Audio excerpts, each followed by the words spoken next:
Emancipation Day is just a few hours away, but in today's Jamaica Magazine, the commemoration starts right now. In today's half-hour program, the focus is on emancipating ourselves from all actions and attitudes that result in the abuse and mistreatment of our children. You don't want to miss any of today's reasoning, so stay right there.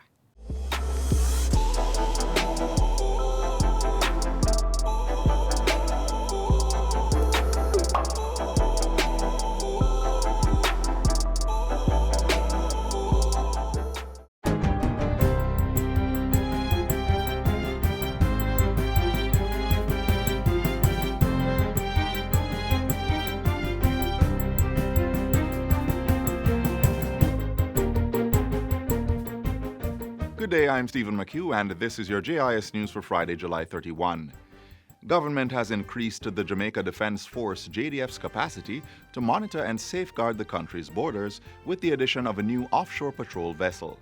Prime Minister Andrew Holness commissioned Her Majesty's Jamaican ship HMJS Nanny of the Maroons into service on Wednesday at the JDF Coast Guard base in Port Royal. He said the acquisition of this vessel was evidence of government's commitment to the safety and security of the island as part of Plan Secure Jamaica. This government has been very systematic in providing not just the plans on paper, but to actually deliver the tools to ensure that the plan can be put in place. The Prime Minister said the new vessel would increase our capacity to respond to natural disasters, not just in Jamaica, but also the entire region. The investment is also expected to assist in fighting crime on land.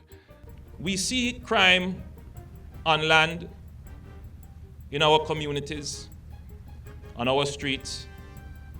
We see criminals sometimes invading our homes. But much of it is organized.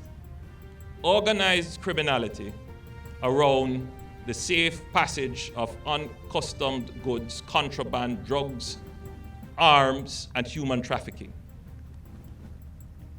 for which we must develop the capacity to prevent these things happening within our exclusive economic zone and on our land space.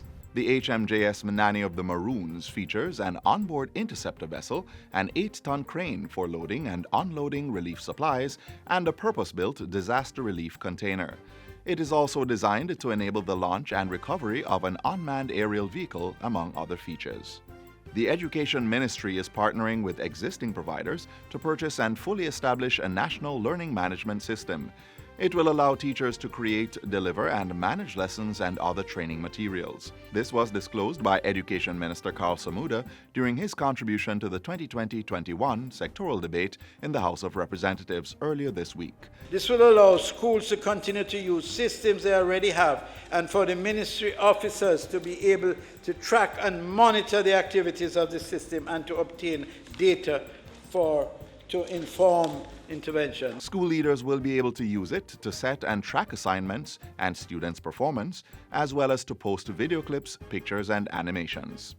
They will also be able to generate discussions around those focus areas. Teachers who have comorbidities can use the LMS to deliver their lessons, and children who are homeschooled because of comorbidities can also access the LMS. Meanwhile, an allocation of over $425 million has been made to carry out repairs at 156 schools under the 2020-2021 Critical Maintenance Program. Minister Carl Samuda says the funds are for critical repairs to sanitary facilities, termite treatment, and repairs to roofs, electrical, and sewage disposal systems, as well as other critical matters. To date, 56 schools have been completed. 8 schools are up to 98% completion. 9 schools are up to 80% completion. 22 schools are up to 50% completion. And 19 schools are up to 20% completion. He says contracts have been sent to tender for the work to commence at 42 schools.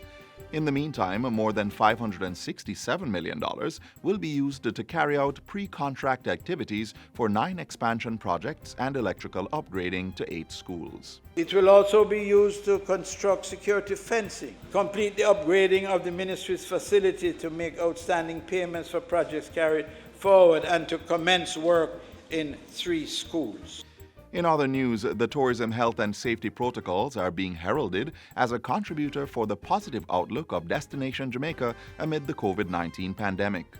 Since the government reopened the country's borders to international travelers on June 15, approximately 100,000 persons have vacationed on the island.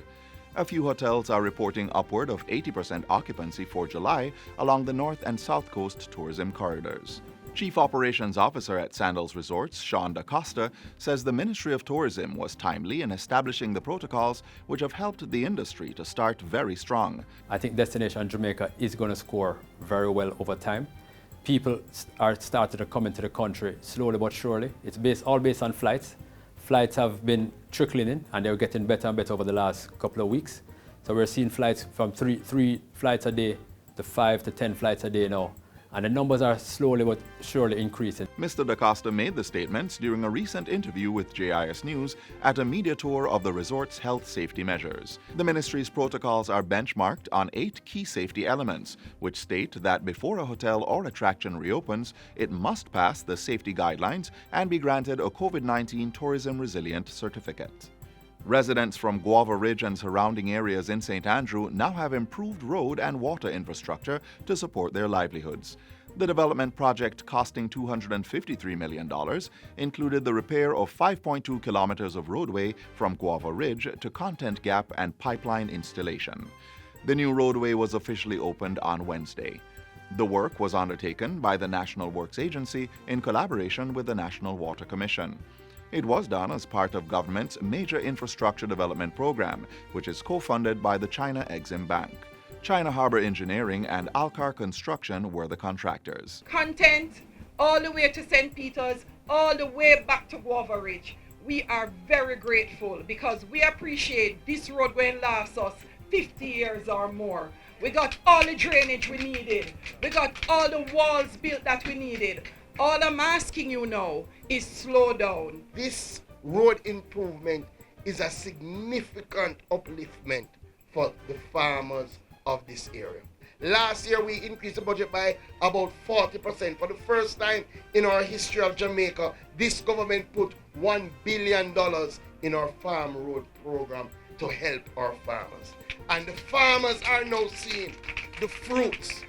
And finally, the Culture Ministry will be hosting a number of activities island-wide in observance of Emancipation Day to be commemorated tomorrow.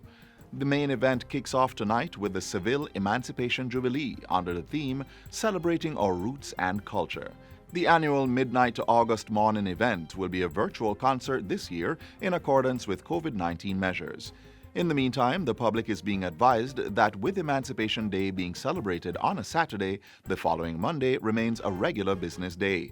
Come Sunday, though, the National Independence Church service will also be a virtual service, broadcast on traditional media and online. Click on jcdc.gov.jm for more details on the church service. Jamaicans at home and abroad are encouraged to celebrate the spirit of independence with vibrant and creative displays of the national colors. And that's it for JIS News Today. I'm Stephen McHugh. Thanks for watching.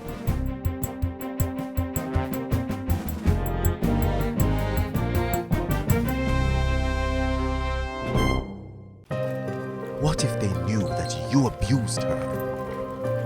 Her family? Mr. Jones.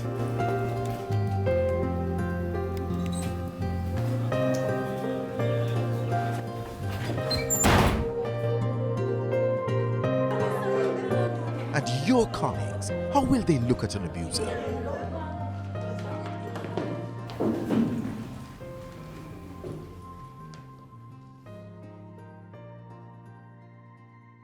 When the law comes knocking, you'll have nowhere to run. Mr. Brown, you're under arrest. Please get up, hands behind your head and interlock your fingers. Turn your back on abusers. Report gender-based violence to the police. There's no excuse for abuse. Call the Bureau of Gender Affairs at 876-754-8577. As unbelievable as this may sound, there are numerous reports that cases of child abuse and neglect have increased due to the COVID-19 lockdown. The perpetrators are oftentimes trusted loved ones and acquaintances in and around our communities. In this next feature, the Child Protection and Family Services Agency takes a bold step to end all forms of abuse against children. According to global reports, children now face greater risk of abuse because they spend more unsupervised and unstructured time at home due to COVID-19 restrictions. Their contact with trusted adults outside the home, such as guidance counselors, teachers, and mentors, is reduced. And this gives them fewer opportunities to report instances of abuse. Did you know that right here in Jamaica, over 1,000 cases of sexual abuse were reported to the National Children's Registry between January and June 2020? After being reduced to 82 for April, the reports rose to 119 in May and further increased to 228 in June. It's no wonder that agencies such as the Child Protection and Family Services Agency are taking steps to foster increased awareness on how parents, guardians, and community members can safeguard their children against abuse.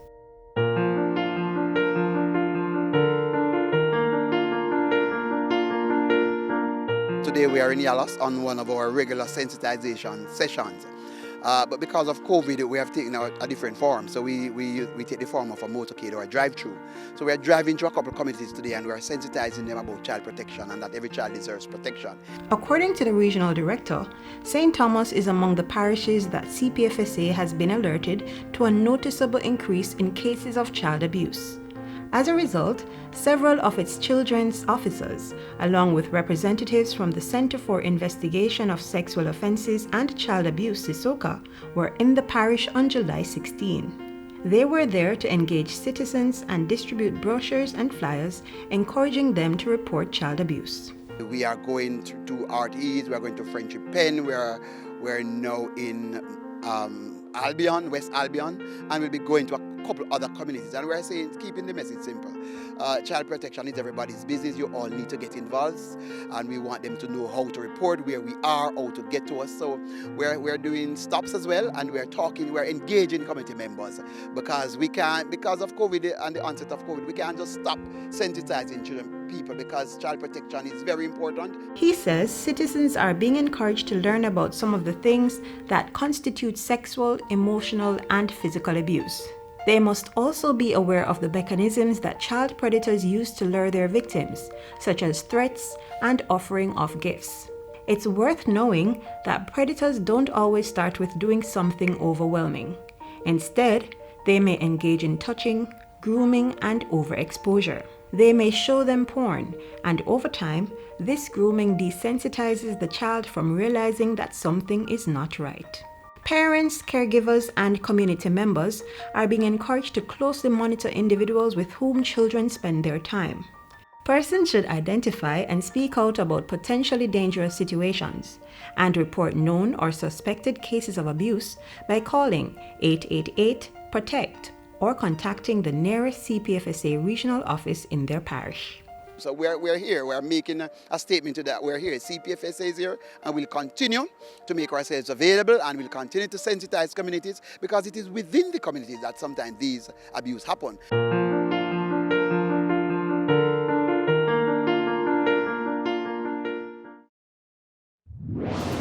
Whenever you hear the following tone, the Office of Disaster Preparedness and Emergency Management, ODPEM, will be giving information on an emergency situation affecting the island. Please be on the alert and listen to your radio and television for further information.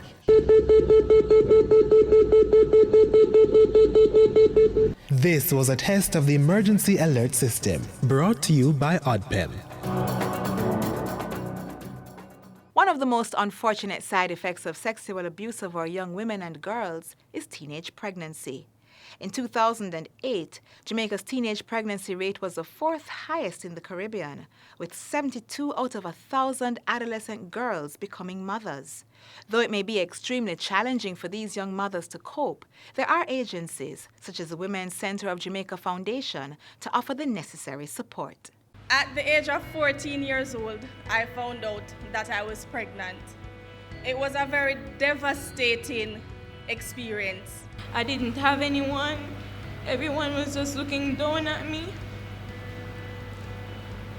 And I really thought that it was the end, you know? Just like these two, teenage pregnancy often seems to signal a daunting battle for many girls in Jamaica. But that frightening vision is becoming less and less of a reality, thanks to the efforts of the Women's Center of Jamaica Foundation.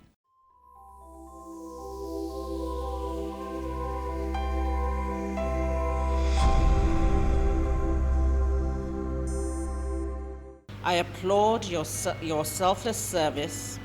What started off 40 years ago as a response to the high level of teenage pregnancies has become a national program with 10 different centers offering quality education.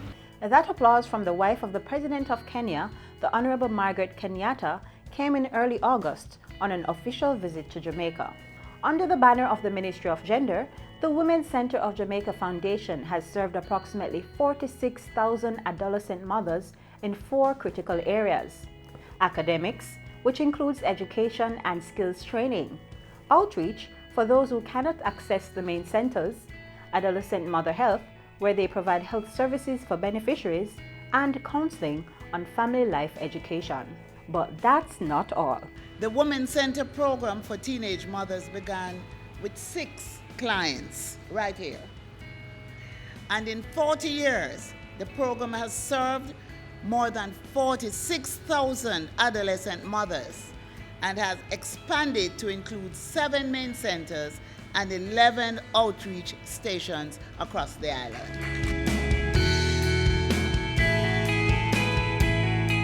I am Kinshasa Johnson, and I'm a past student of the Women's Center of Jamaica Foundation.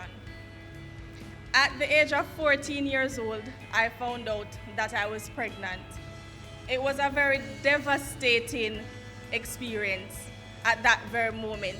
I had to come to terms with the fact that I was not only a child anymore, but I was going to become a parent.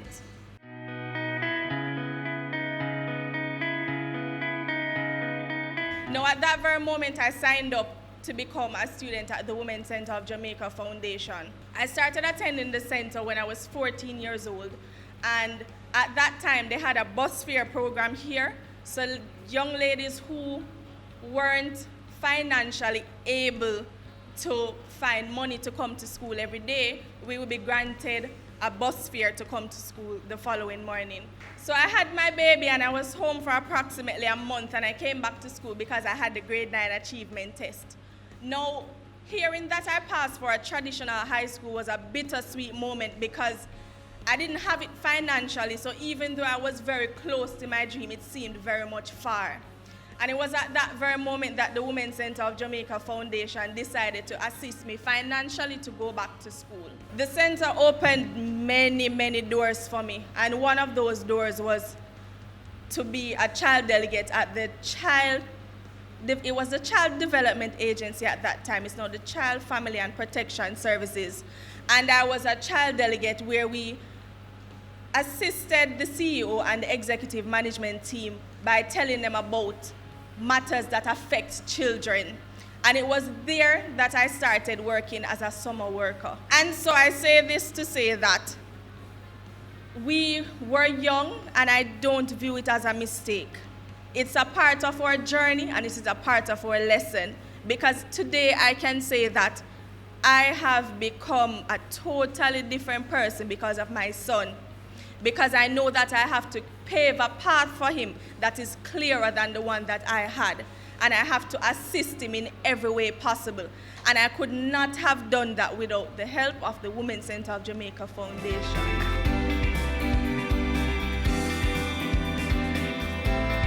I couldn't eat, I couldn't sleep, and it was just so devastating, and I was just 15 and I'm saying to myself, how am I going to maintain myself, how am I going to maintain a baby? So when I got here, I met some really amazing people who inspired me so much. At that point, I didn't want to hurt myself anymore, and for the first time in a long while, I started to smile. And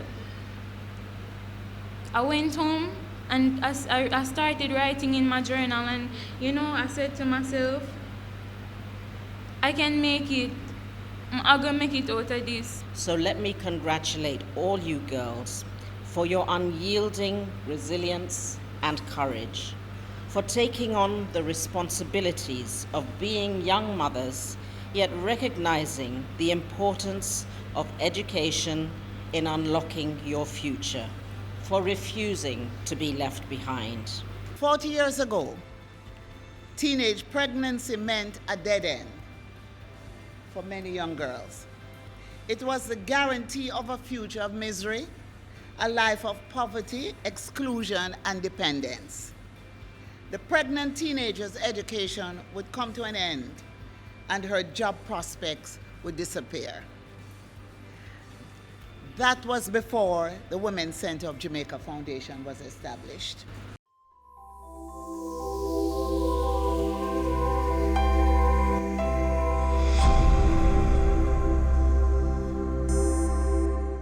One way to safeguard our children is to provide the best quality health care to high-risk mothers and their newborn babies.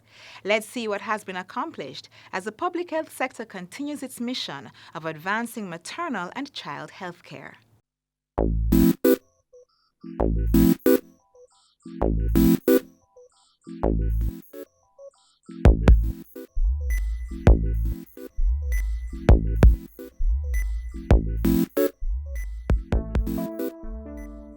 Pregnancy and childbirth are essential to the existence and sustainability of any society. This period of great expectation is also a time of anxiety for pregnant women and their families due to the risk of maternal and infant mortality. Hence, the importance of countries having strong public health systems and responses to protect and always preserve life. The Jamaican government has been working to ensure resources are in place so mothers and their babies can realize the best health outcomes. To support that mandate, high dependency units (HDUs) are being established in a number of hospitals across the island. A high dependency unit is a facility that provides specific levels of care to mothers and babies who need more attention than patients on the general ward, but not as much as those that need intensive care. It's an environment that supports post-operative care and close observation. Just recently, the Ministry of Health and Wellness completed construction on 4 such high-dependency units. They have been established at the St. Anne's Bay Regional Hospital, Victoria Jubilee Hospital, Spanish Town Hospital, and the Bustamante Hospital for Children. Another is being installed at the Cornwall Regional Hospital in St. James. These HDUs represent a major component of the Program for the Reduction of Maternal and Child Mortality, PROMAC. This is being implemented by the Ministry of Health and Wellness and funded by the European Union under a €22 million Jamaica-EU agreement. It strengthens our capacity to respond in a way that builds on the achievements that we have had and secures and reinforces the resilience that we should be seeking as we face or confront the public health challenges in our population. And the European Union's commitment, as demonstrated through this PROMAC program, is another example of that partnership and the building or expansion of the capacity of our public health infrastructure. The high dependency units come outfitted with state-of-the-art equipment and are manned by skilled professionals. Their presence reassures expectant women that they will have the best outcome, especially those who face a higher risk of something going wrong during the pregnancy. Persons have so far been trained in neonatology, maternal fetal medicine and emergency obstetrics, and in critical care. Government's goal for interventions like this is to reduce Jamaica's maternal mortality ratio down from 89 per 100,000 live births to 27.5 per 100,000 live births by the year 2030. This is in keeping with the internationally agreed Sustainable Development Goals. The country's infant mortality rate is 16.6 per 100,000 live births as at 2018. We expect that thousands, if not hundreds and thousands of Jamaicans, mother and child, will benefit from these facilities in the years to come. And it will certainly support the expertise of those who will use the equipment.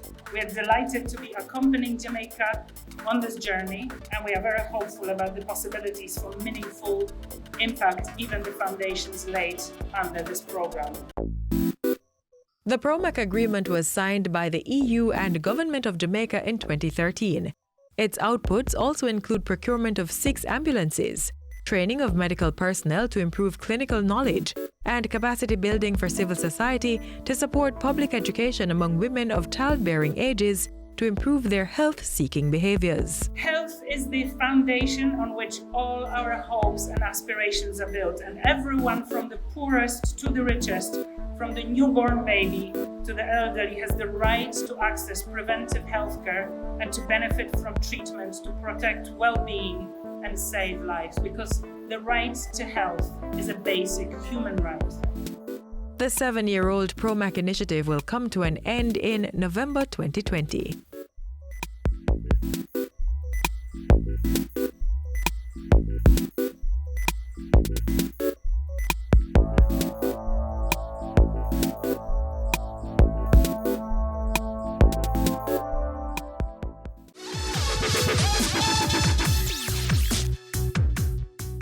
So throughout the program, we have been highlighting how child protection agencies, such as the Office of the Children's Advocate, are playing their part to put an end to child abuse.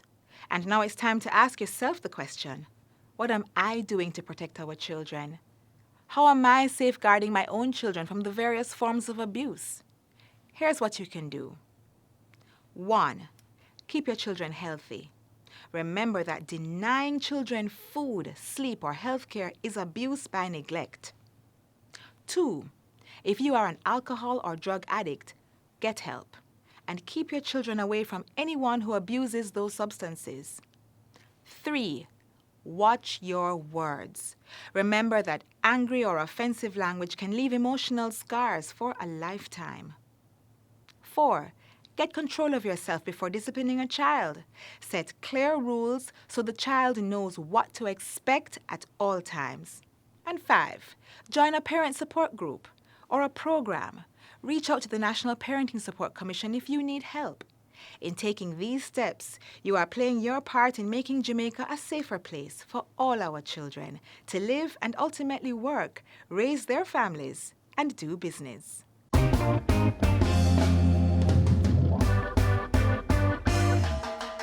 The JIS Heritage Competition is celebrating 10 years of youth expression on Jamaican history, culture, and tradition. Let me tell you about our Bashment heritage. Jamaica still needs national heroes to preserve our cultural legacy. Bogo got his men and led them down over the hills to Spanish Town. Jamaican music to me represents our identity and culture as Jamaicans. Add your voice and play your part in preserving our national heritage. The JIS Heritage Competition 2020, coming soon. And this is the final stop in today's magazine. Thanks so much for journeying with us. As we go, we implore you to stay connected via our website, jis.gov.jm, or our YouTube channel. And while you're online, send your feedback to Jamaica Magazine at jis.gov.jm or via our social media pages. On behalf of the entire JIS production crew, I'm Audrey Williams, reminding you to be safe and to keep our children safe.